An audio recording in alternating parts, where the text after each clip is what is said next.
Berjumpa lagi dengan saya Mary Ayu Saputri Batan, calon guru penggerak Angkatan 9 Kabupaten Tanah Toraja. Pada kesempatan ini saya tidak sendiri, saya ditemani oleh Ibu Yanti. Beliau adalah guru mata pelajaran pada UPT SDN 3 Makale. Selamat siang Bu Yanti. Selamat siang. Apa kabar hari ini? Puji Tuhan, baik. Ya, baik ya Bu ya. Hari ini kita akan adakan percakapan pra-observasi sebelum nanti saya akan mengamati jalannya proses pembelajaran yang dilakukan Ibu dalam kelas atau sebelum saya melakukan supervisi kelas. Adapun tujuan dilakukannya supervisi adalah untuk mengetahui dan juga mengevaluasi jalannya proses pembelajaran yang Ibu lakukan. Dan kenapa kita melakukan percakapan pra-observasi ini? Sebagai persiapan awal sebelum nanti Ibu melakukan kegiatan pembelajaran agar lebih siap dan lebih percaya diri sehingga memberikan pembelajaran yang terbaik bagi murid. Begitu ya Bu? Ya. Ada beberapa pertanyaan yang saya akan sampaikan. Yang pertama berkaitan dengan tujuan pembelajaran. Nah, apa tujuan pembelajaran yang ingin Ibu sampaikan ketika melakukan proses pembelajaran? Ya, jadi pada pertemuan ini saya akan membawakan materi dengan judul saling melayani. Terus dalam pembelajaran ini, selama proses pembelajaran itu ada tiga hal atau tiga tujuan pembelajaran, yakni peserta didik mampu menjelaskan arti melayani. Selanjutnya yang kedua, peserta didik mampu menjelaskan mengapa atau alasan orang Kristen harus melayani. Kemudian yang ketiga itu peserta didik dapat mendaftarkan kegiatan apa saja yang dapat dilakukan sebagai contoh melayani Tuhan. Itu di aspek pengetahuan. Sedangkan di aspek keterampilan satu yaitu peserta didik dapat menyatakan sebuah tekad melalui sebuah nyanyian yang akhirnya nanti akan setelah mereka nyanyikan, mereka akan menuliskan apa pesan lagu yang sudah dinyanyikan.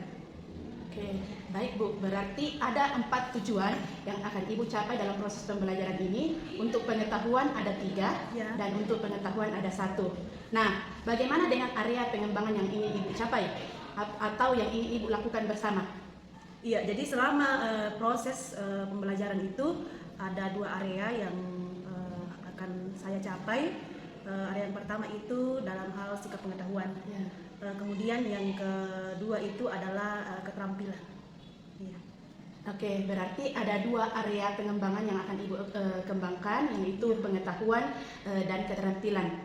Begitu ya Bu ya? Iya. Nah, saya ingin mendengar bagaimana rancangan pembelajaran yang akan ingin Ibu terapkan di dalam kelas. Mungkin strategi pembelajarannya, model pembelajarannya, ataupun dengan metode pembelajarannya.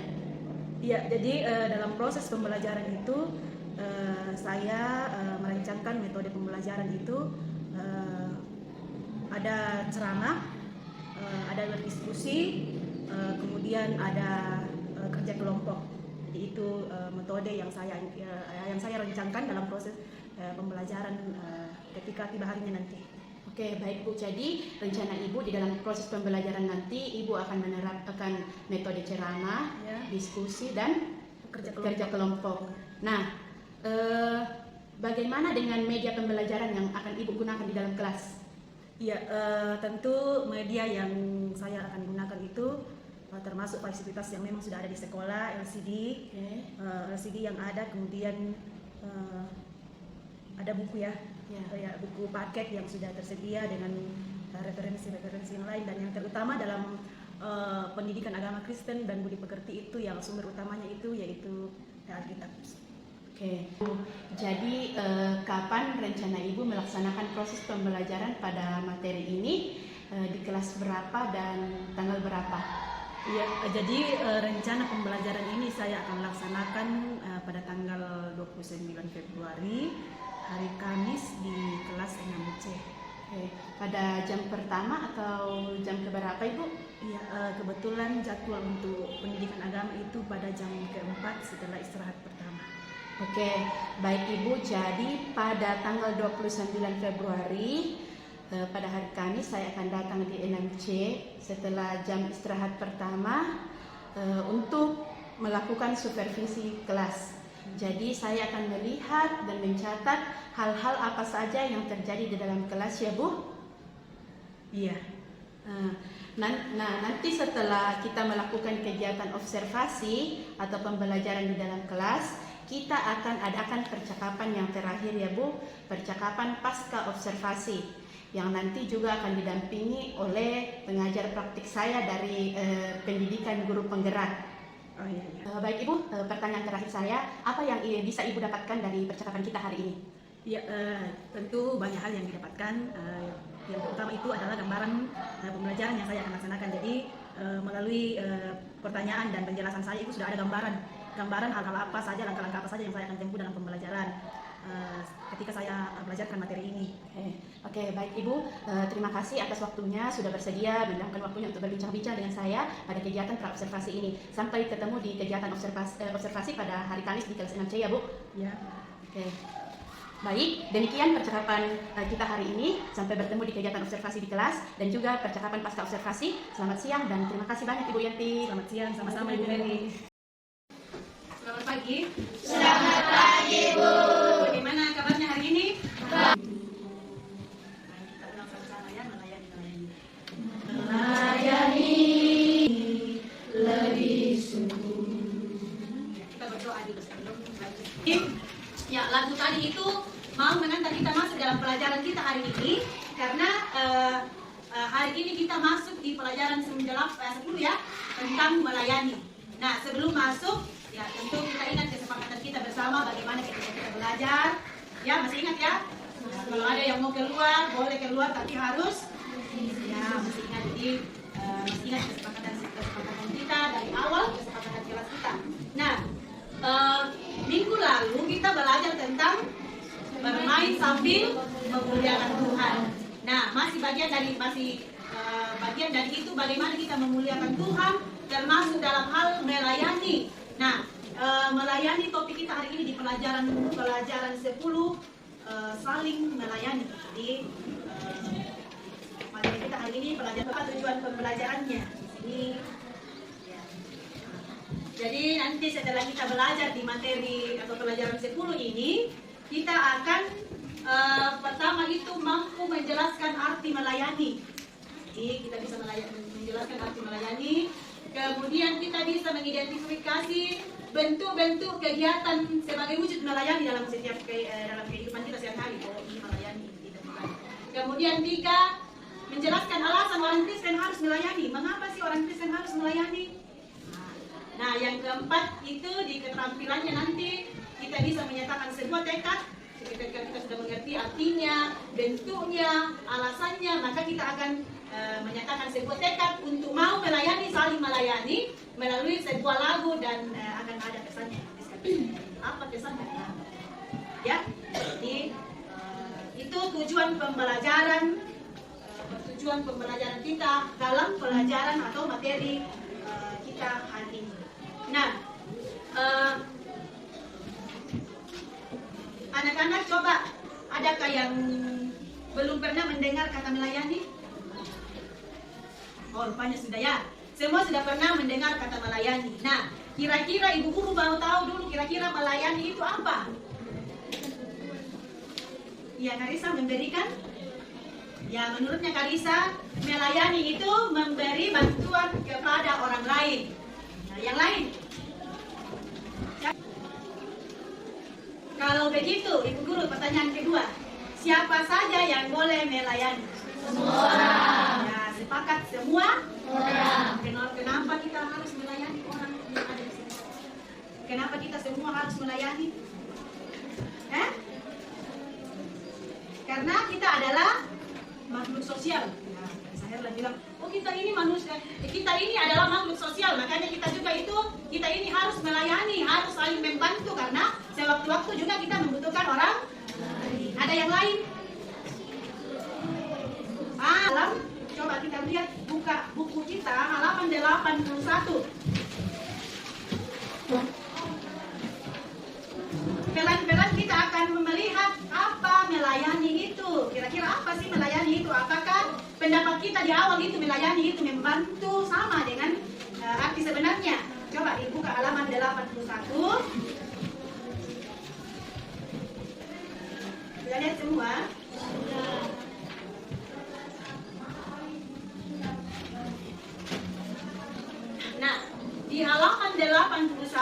dengan sebuah cerita pendek yang mau mengantar kita memahami apa itu melayani sebenarnya. Coba dibaca dalam hal itu. Berkorban seperti lilin. Ada di dalam. Semua punya buku tak? Coba di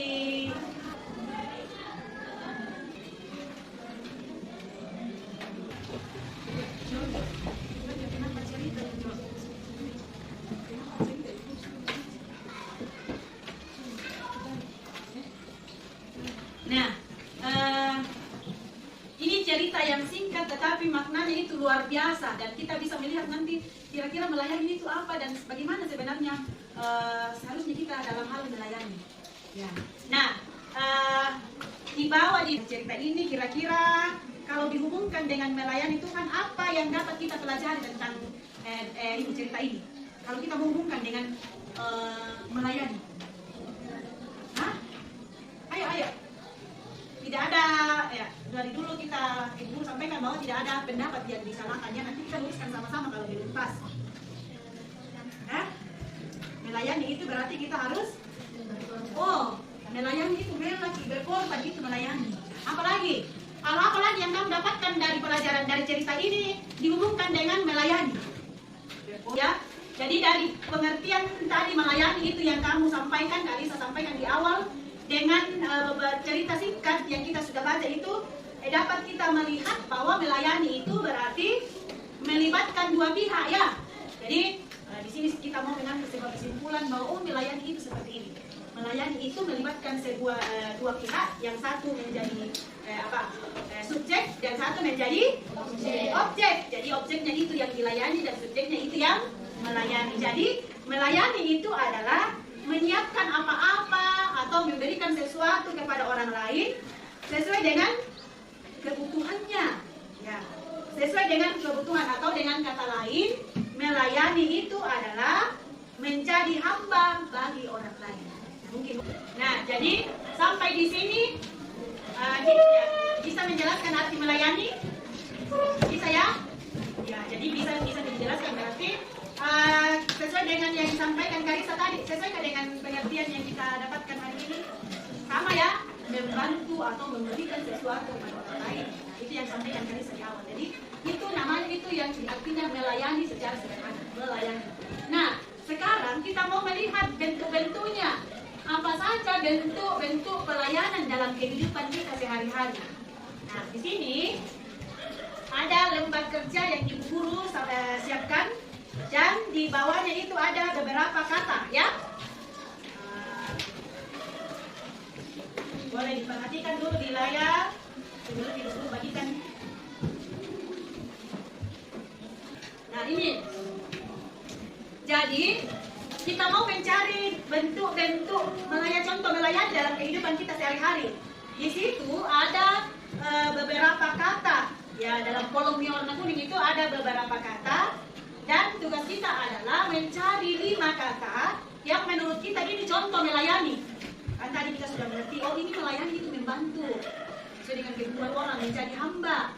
Lalu mana kata-kata ini yang termasuk melayani? Dipilih 5, lalu di bawah di kolomnya ini dituliskan, dibuatkan sebuah kalimat ya dari kata itu yang dihubungkan dengan melayani. Jadi cari itu ada beberapa kata-kata yang dituliskan dari dalam itu. Kamu sendiri yang pilih, misalkan menurut saya itu mendoakan itu melayani.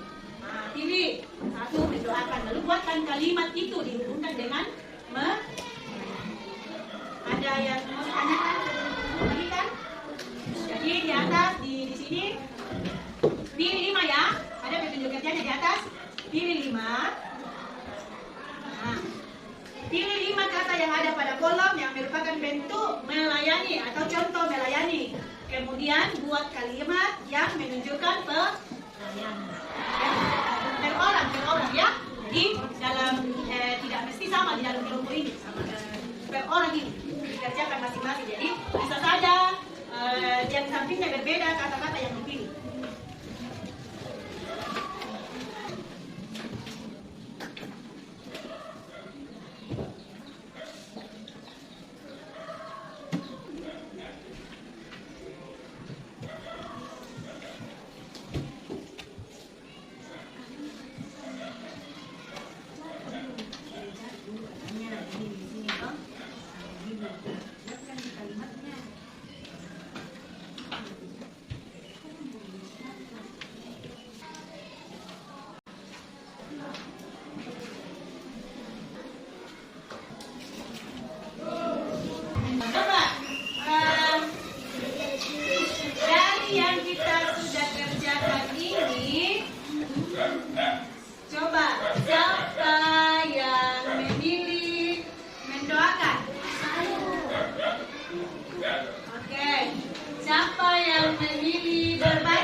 bentuk-bentuk melayani itu bukan hanya memberikan barang kepada orang lain ya, memberi barang sesuatu, tetapi itu bisa melalui pikiran kita, bisa melalui perbuatan kita, bisa melalui apa yang kita punya, apa yang kita punya, talenta kita, potensi kita, semua itu bisa dan dapat kita gunakan untuk membantu atau melayani orang-orang yang membutuhkan yang ada di sekitar kita. Contohnya dalam hal di sini, kalau kita memuji orang yang memang sepantasnya kita harus puji, itu sebuah pelayanan, karena bisa membuat orang lebih semangat lagi, lebih termotivasi. Seperti mendamaikan. Nah, kalau orang ada teman kita yang bertikai, kita harus melayani mereka dengan cara mendamaikan mereka. Tidak ada apa-apa kita kasih, tapi kita bisa memberikan apa? Apa yang bisa kita berikan dalam hal mendamaikan orang? Kan tidak kita kasih uang, tidak kasih materi, tapi nasihat. Jadi ada orang yang mampu dalam hal memberi nasihat, mari damaikan orang, jangan lagi ditambah. Jadi itu bentuk-bentuk pelayanan yang bisa kita lakukan dalam kehidupan sehari-hari. Nah, sekarang kita mau melihat dalam Alkitab. Coba, semua ambil Alkitabnya.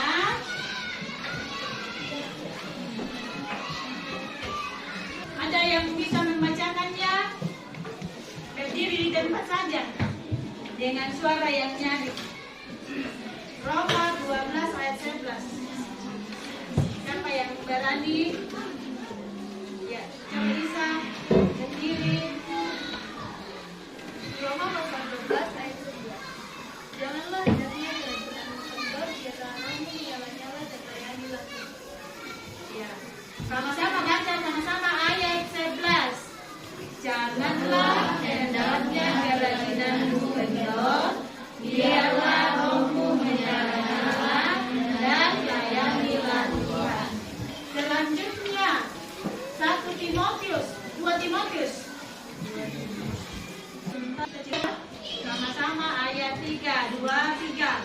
Karena akan datang waktunya orang tidak dapat lagi menerima ajaran sehat, tetapi mereka akan mengumpulkan guru-guru menurut kehendaknya untuk memuaskan keinginan telinganya.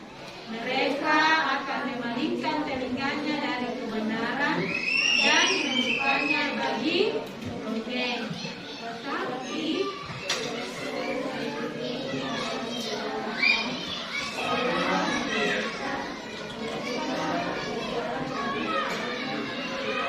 dan tunaikanlah tugas pelayananmu.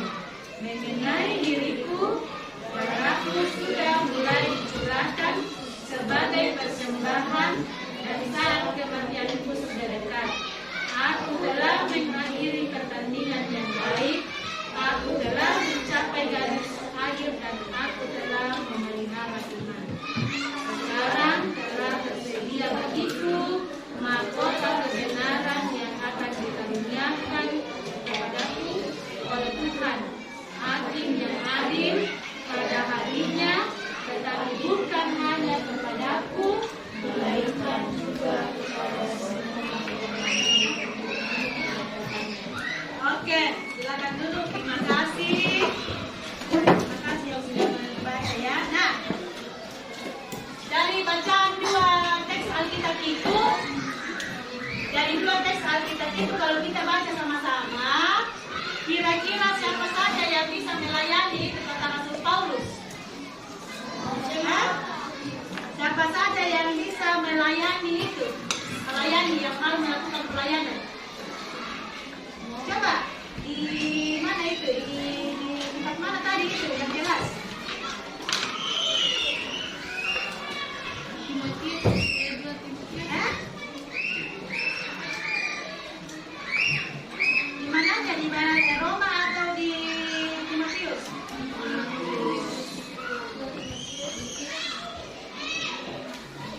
Ya, kalau kita Roma di situ, ya itu ajakan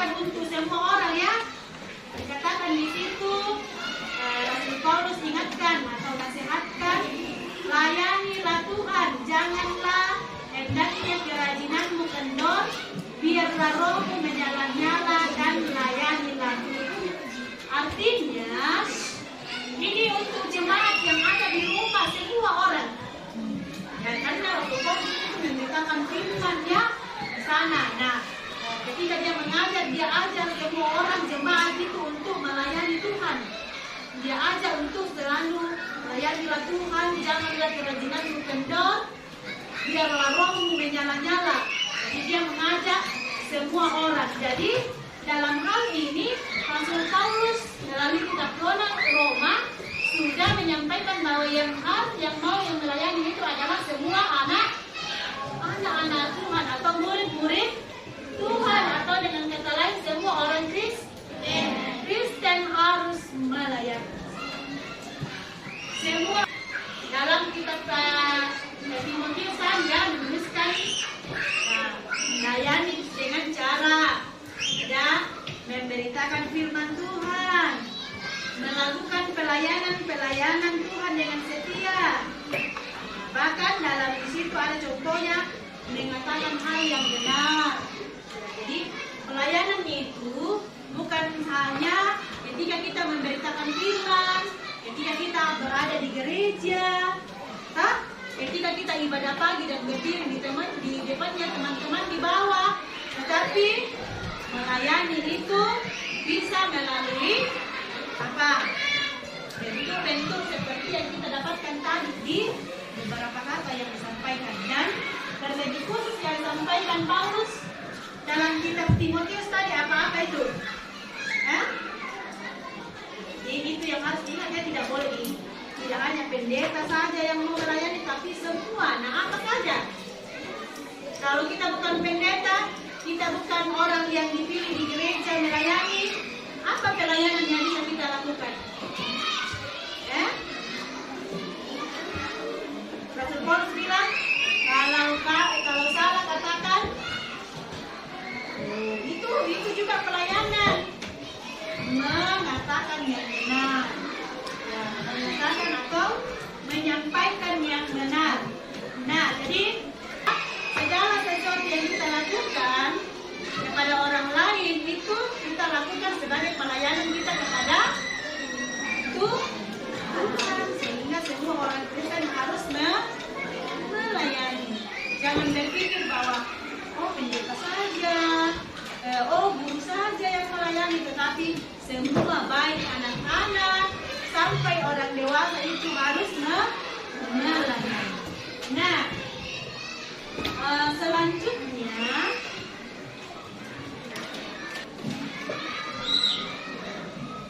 sudah ditulis tadi, ya, boleh ditulis tadi pengertian melayaninya.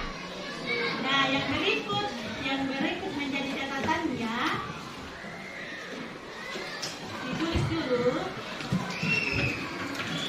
Ya, jadi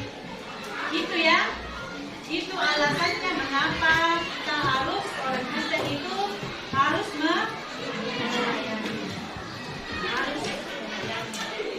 Oke. Nah, jadi tidak ada seorang pun yang mau mengatakan bahwa saya tidak mesti saya melayani. Tidak harus hanya itu, hanya pendeta dan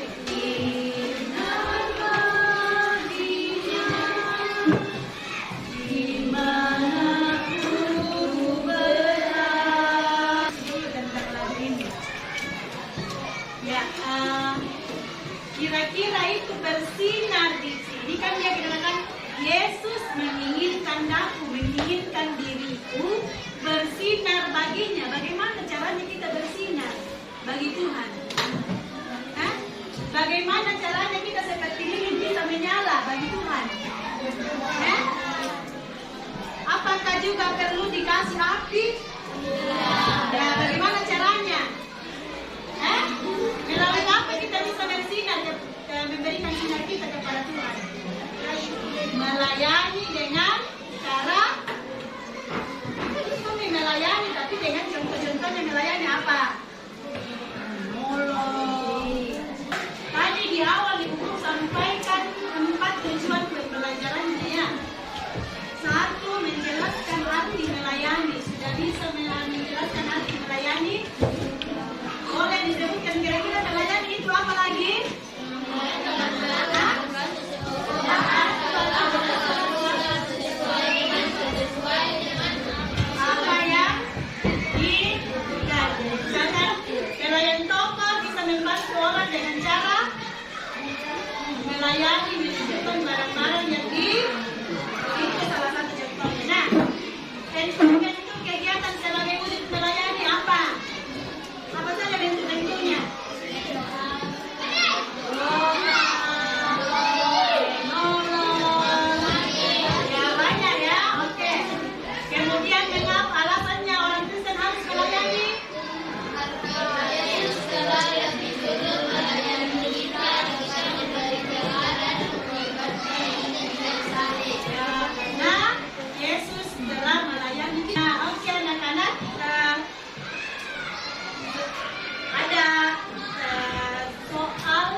selamat siang Bu Yanti. Selamat siang. Ya, apa kabar hari ini? Puji Tuhan, kabar baik. Sesuai dengan kesepakatan kita, hari ini kita akan melaksanakan pasca observasi ya Bu. Iya, tapi sebelumnya saya minta maaf Ibu Mary karena jadwal yang saya ajukan kemarin itu berbeda. Proses pembelajaran saya laksanakan di hari Senin karena ada kegiatan yang tidak bisa ditinggalkan di sekolah. Oh iya, tidak apa-apa Bu, pelaksanaan observasinya juga sudah berjalan dengan baik. Jadi hari ini kita akan melaksanakan pasca observasi. Adapun tujuan pasca observasi ini Bu, kita akan mengevaluasi proses pembelajaran yang telah Ibu lakukan pada hari Senin ya. Bu, bagaimana perasaan Ibu setelah melakukan kegiatan proses pembelajaran dan diobservasi? Iya, tentu perasaan senang dan lega boleh melaksanakan tugas dengan baik. Walaupun dengan berbagai Bisa diceritakan kembali Bu area pengembangan yang Ibu lakukan serta langkah-langkah atau tahapan pembelajaran yang Ibu lakukan saat proses observasi. Ya, baik. Jadi area pembelajaran seperti yang saya informasikan di awal bahwa ada dua hal, yaitu pengetahuan dan keterampilan. Dalam pengetahuan kemarin saya mencoba berdiskusi, menggali pemahaman siswa tentang topik yang saya pelajari, yang kami pelajari. Kemudian ada juga kerja mandiri di situ yang melalui LKPD yang saya bagikan kepada siswa. Oke, menurut Ibu area pengembangan yang Ibu sudah katakan tadi yaitu ingin mengembangkan pengetahuan dan keterampilan siswa, bagaimana pelaksanaannya sejauh ini? Contohnya apa, sudah berhasil atau seperti apa Bu? Iya, sesuai dengan yang terjadi di kelas, saya melihat di aspek pengetahuannya itu saya boleh katakan tercapai karena tinggal beberapa siswa yang setelah saya evaluasi, saya lihat tinggal beberapa siswa yang perlu bimbingan khusus. Kemudian di keterampilan, di area keterampilannya ini yang memang saya mungkin butuh kebaikan karena maksud di situ menyanyi, tugas di situ untuk mengukur kemampuan siswa di situ. Di rencana awal saya rencanakan untuk menilai siswa satu-satu, tapi karena waktu yang tidak cukup sehingga saya lakukan bersama-sama, jadi menyanyi secara bersama-sama di kelas. Berarti hal baik yang telah menurut Ibu sudah tercapai adalah pengetahuan anak-anak yang sudah tercapai. Jadi tujuan pembelajaran pada pengetahuan sudah tercapai, namun pada keterampilan Ibu mengalami kendala ya? Iya, begitu. Selain kendala tentang di keterampilan, apa masih ada kendala lain yang Ibu hadapi saat proses pembelajaran? Karena pembelajaran di hari Senin itu diawali dengan upacara bendera, sehingga waktu waktu saya molor. Jadi yang perlu saya ini mungkin di manajemen waktunya. Kemudian juga dalam fasilitas yang saya gunakan memang sedikit kurang siap, sehingga mengambil waktu di situ untuk mempersiapkan sebelum pembelajaran dimulai. Jadi Ibu terkendala di waktu yang sedikit molor, kemudian fasilitas yang Ibu akan gunakan ternyata belum siap secara maksimal. Begitu ya Bu? Nah, dari kendala-kendala yang Ibu hadapi ini, kira-kira bagaimana rencana Ibu ke depan agar kendala tersebut tidak terjadi lagi dalam proses pembelajaran yang akan Ibu laksanakan ke depannya? Ya, tentunya karena kendalanya yang pertama itu manajemen waktunya, jadi mungkin dalam pelaksanaan upacara itu setelah berkomunikasi dengan rekan-rekan bahwa pelaksanaan upacara itu mungkin tepat waktu dengan tepat waktu. Kemudian di fasilitasnya itu memang seharusnya saya selaku guru harus siapkan, dan kemarin sebenarnya jadi saya masuk kelas itu tinggal siap pakai semuanya, tapi kan kemarin itu saya masuk baru disiapkan, jadi memang sedikit terkendala. Oke, jadi itu adalah rencana yang akan Ibu lakukan ke depannya. Mungkin Ibu merasa perlu bantuan, mungkin ada teman atau siapa yang bisa membantu Ibu agar kendala-kendala ini tidak terjadi lagi ke depannya? Karena saya guru mata pelajaran, sehingga mestinya saya minta tolong ya bantuan kepada guru kelas yang memang pas kelasnya saya masuki saat itu. Oke, jadi Ibu akan meminta bantuan dari guru kelas. Nah, mudah-mudahan apa yang menjadi kendala dan rencana-rencana Ibu ke depan bisa diatasi sehingga proses pembelajaran bisa berlangsung dengan baik. Nah, sebelum kita menutup kegiatan pasca kita ini Bu, bisakah saya mengatakan apa yang saya amati, pengamatan saya yang saat Ibu melakukan proses pembelajaran? Ya, tidak apa-apa. Oke. Jadi proses pembelajaran yang sudah dilaksanakan oleh Ibu sudah sangat baik. Kemudian mungkin karena kendala yang tadi Ibu sampaikan bahwa terkendala oleh waktu yang sedikit molor dan juga fasilitas yang akan digunakan sehingga mempengaruhi fokus Ibu untuk mengajar ya. Jadi Ibu saya lihat sepertinya kurang fokus sehingga mungkin hal-hal yang sudah direncanakan oleh Ibu ada yang tidak terlaksana dengan baik. Jadi mungkin ke depan juga seperti yang Ibu katakan tadi bahwa persiapan yang matang sebelum masuk pembelajaran akan mempengaruhi ya proses pembelajaran yang dilaksanakan. Mungkin itu saja Bu. Terima kasih atas waktunya. Semoga segala rencana yang Ibu rencanakan ke depannya boleh berjalan dengan baik. Terima kasih. Terima kasih. Mungkin ada yang mau disampaikan oleh Ibu Pepe? Ya,